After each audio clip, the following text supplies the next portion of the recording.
Good morning students.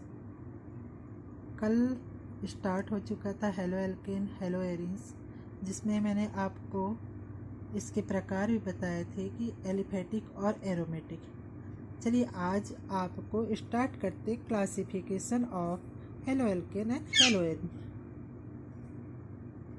ठीक है, classification क्यों ज़रूरी था, नामकरण क्यों ज़रूरी था, इसके बारे में आपने 11th क्लास में जानकारी ले ली। ठीक है, अब मैं इसका एक बहुत अच्छा ये बता दूं कि किस प्रकार से क्लासिफिकेशन हुआ, कि नामकरण का क्या दिशा निर्देश बना, इसका थ्योरी बता देती हूँ। नामकरण एक दिशा निर्देश हो, मतलब एक विशेष प्रकार का निश्चित दिशा निर्देश है। कार्बनिक यौगिकों का नाम रखने की पद्धति है। यह इसलिए बहुत ज़रूरी है क्योंकि हमारे आसपास में बहुत बड़ी संख्या में कार्बनिक यौगिक उपस्थित है। ठीक है, अब ज़्यादा मात्रा में कोई भी चीज़ होगी तो उसको पढ़ना, याद करना, उसको अच्छे से उसका बारे में अध्ययन करना, ये बहुत ज़रूरी हो गया था। तो इन कठिनाइयों को दूर करने के लिए नामकरण बहुत ज़रूरी हो गया। क्लियर? तो नामकरण के लिए दो पद्धतियाँ बनाई, आपको पता होगा नामकरण की दो पद्धतियाँ बनी, एक साधारण नामकरण और दूसरा क्या नामकरण पड़ा, IUPAC नामकरण। एक साधारण नामकरण और दूसरा क्या है, IUPAC नामकरण। ठीक है, कोई भी IUPAC नामकरण के दो नाम हैं, एक साधारण नाम जाना जाता है और एक इंटरनेशनल नाम से जाना जाता है। साधारण नाम में देखा जाए कि प्रारंभ में जब सबसे पहले हम नेचुरल में थे, प्राकृतिक स्रोत में थे, वनस्पति और जंतुओं के बीच में थे, तो हमें साधारण नाम की ज़रूरत पड़ी, मूल स्रोत के नाम की ज़रूरत। जैसे यूरिया है, अब यूरिया किससे मिलता है, जितने भी स्तनधारी उनके यूरिन से मिलता है। मेथिल अल्कोहल की बात करें तो यह लकड़ियों से मिलता है ना, ये तो प्राकृतिक हो गया। काष्ठ के भंजन आसवन से मेथिल 10th में पढ़े हो आप लोग। फार्मिक अम्ल की अगर मैं बात करूं तो फार्मिक अम्ल कहाँ से मिलता है, लाल चींटियों में पाई जाती है ना, पढ़े हुए सब चीज़ें। ठीक है, तो ये साधारण नाम है। तो सबसे पहले प्रयोगशाला में साधारण नाम का यूज किया गया। बाद में देखा गया कि यह जो प्रयोगशाला में जब इसका कहना चाहिए, प्रयोगशाला में कार्बनिक यौगिक का स्रोत एक प्रयोगशाला में हो गया, तब नामकरण की पद्धति जो है आगे नहीं बढ़ पाई, मतलब एक कॉमन नाम से जाना गया। तो ये जो बोल सकते हो कि साधारण पद्धति कुछ समय तक चली, बाद में ज़्यादा इसका मतलब कहना चाहिए इम्पोर्टेंस या बोलना चाहिए मतलब एक्सप्लेनेशन नहीं हो पाया, तो ये उसको बोल सकते हैं प्रासंगिक नहीं कर पाया, मतलब फैला नहीं पाया। तो इसलिए यह नाम जो है यहीं पर रुक गया और साधारण नाम की जगह में आया IUPAC नामनक्लेचर, जिसको international union pure of applied chemistry कहा जाता है। ठीक है, तो IUPAC नामकरण के बारे में थोड़ा सा बता दूं कि पहला जो संगठन बना था, मतलब इन साधारण नाम का संगठन, मतलब कोई भी वस्तु को अगर हम कॉमन अगर देखा जाए एरिया वाइज, तो अलग अलग नामों से जाना जाता है। तो इसी कठिनाइयों को दूर करने के लिए सबसे पहले इसका समाधान किया गया नेशनल केमिकल कांग्रेस, अंतर्राष्ट्रीय रासायनिक कांग्रेस ने सबसे पहले 1892 में जेनेवा में इसका नामकरण का पहला रखा। 1892 में जेनेवा पद्धति का विकास हुआ उस समय। फिर जैसे ही 1830 में वो 1892 में जेनेवा में हुआ। ठीक है, जेनेवा में जो IUPAC नाम का अगर हम बारे में बात करें तो सबसे पहले ICOC मतलब इंटरनेशनल केमिकल कांग्रेस, अंतर्राष्ट्रीय रासायनिक कांग्रेस। ठीक है, ये जो है 1892 में जेनेवा में हुआ। फिर जेनेवा पद्धति का विकास किया गया। 1930 में देखा गया कि लीज में आयोजन, जो कि लीज कहाँ है, बेल्जियम में, आयोजन रसायन के अंतर्राष्ट्रीय संगठन जिसमें इंटरनेशनल यूनियन ऑफ केमिस्ट्री के सम्मेलन में नाम पद्धति का मेन विकास हुआ वहाँ पर। ठीक है, तो हम बोल सकते हैं कि धीरे धीरे यह बढ़ता गया और अब नाम से जाना जाता है IUPAC, international union pure of applied chemistry के अंतर्गत आया गया है। तो ये धीरे धीरे क्या होता गया, सम्मेलन होता गया, संगठन बढ़ते गए और संगठन बढ़ने के बाद 1993 में देखो शुरुआत 1892 जनेवा में हुआ और 1930 में इसका विकास हुआ, जो कि 1930 में विकास हुआ।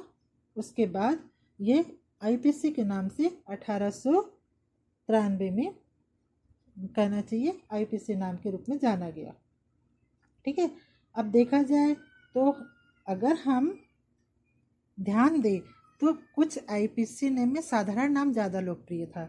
जैसे फॉर एग्जांपल आपको मैं बता दूं कि कौन सा हो सकता है लोकप्रिय में, याद करो आप लोग, C2H2। इसका नाम क्या है, IPC नाम में एथाइन बोलते हैं जबकि एसिटिलीन कहा जाता है। उसी प्रकार से C2H5OH एथिल अल्कोहल, एथेनॉल बाद में हुआ, एथिल अल्कोहल आज भी जाना जाता है। तो ऐसे बहुत सारी चीज़ें हैं जो कॉमन नेम से जाने बहुत अधिक जानते हैं अभी भी, लेकिन IPC नामकरण नेसेसरी हो गया, जरूरी हो गया। ये इसका एक इतिहास है, ये इसका एक इंट्रोडक्शन है। ठीक है, अब हम मेन आते हैं कि classification of halo alkane and hello arenes. Classification करने के लिए सब 11 में पढ़े, मैं रिपीट कर रही हूँ। मूल शब्द होना है पहले भाग में, दूसरा भाग अनुलग्न होना और तीसरा भाग है पूर्वलग्न होना। मूल शब्द क्या होता है वो भी एक्सप्लेन करी, अनुलग्न शब्द क्या होता है उसको एक्सप्लेन करी, पूर्वलग्न क्या होता है उसको एक्सप्लेन।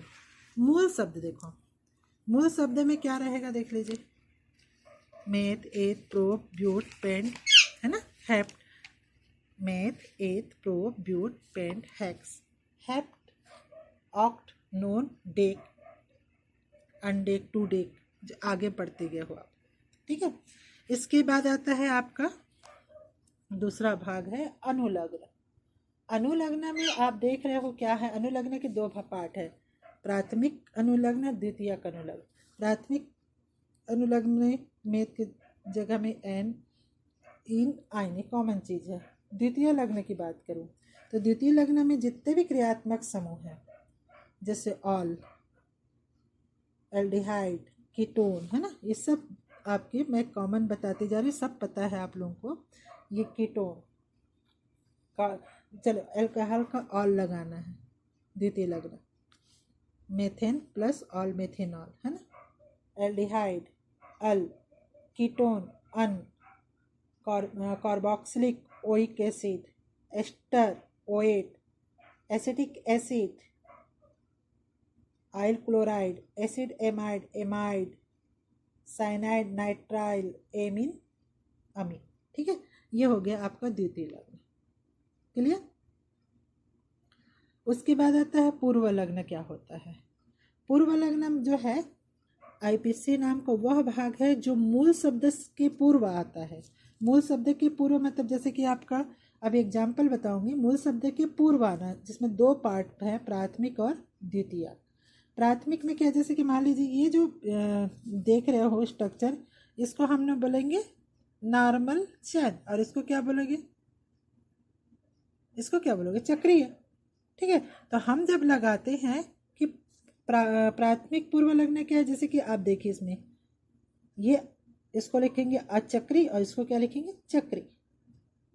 ठीक है, तो इसको साइक्लिक और असाइक्लिक कहते हैं, असाइक्लिक कहेंगे, ये साइक्लिक है और असाइक्लिक। तो इसका नाम प्रोपेन हो जाएगा, इसको क्या बोलेंगे, साइक्लोप्रोपेन। तो ये क्या लगा, सामने लगा ना, तो ये साइक्लोप्रोपेन। ठीक है, अब ये 4 रहेगा तो क्या हो जाएगा, बोलो, साइक्लोब्यूटेन। ठीक है, तो ये हो जाएगा आपका पूर्व लग्न। ये सब पढ़े हुए हैं, बस मैं आज आपको IPC नामकरण का कैसा बनता है ये सब समझा रही हूँ। उसके बाद द्वितीय लग्न में क्या है, जैसे कि ये वाले चीज़ जो सामने आते हैं, जैसे कि आपका ब्रोमोमेथेन, ब्रोमोमेथेन तो fluorine, chlorine, bromine, iodine. NO को नाइट्रोसो बोलते हैं, NO2 को नाइट्रेटो, मेथिल, है ना, याद है आपको, एथिल, मेथॉक्सी, एथॉक्सी। ये क्या है आपके द्वितीय लग्न है। ठीक है, तो द्वितीय लग्न क्या होता है कि IPC के नामकरण में अभिलाक्षणिक समूह में क्रियात्मक समूह या द्वितीय अनुलग्न माना जाता है। क्रियात्मक समूह को क्या माना जाता है? द्वितीय अनुलग्न। तो इनमें प्रतिस्थापित समूह माना जाता है, द्वितीय अनुलग्न द्वारा निरूपित है।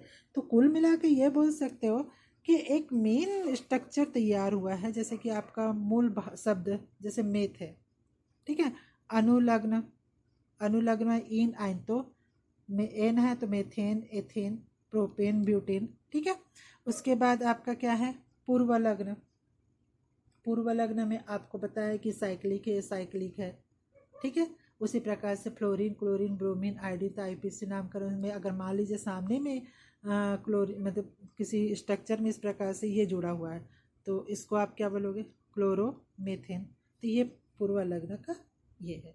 तो इस प्रकार से आपका IPC नामकरण का जो एक इतिहास है, जो इंट्रोडक्शन है, ये कंप्लीट हुआ। ठीक है।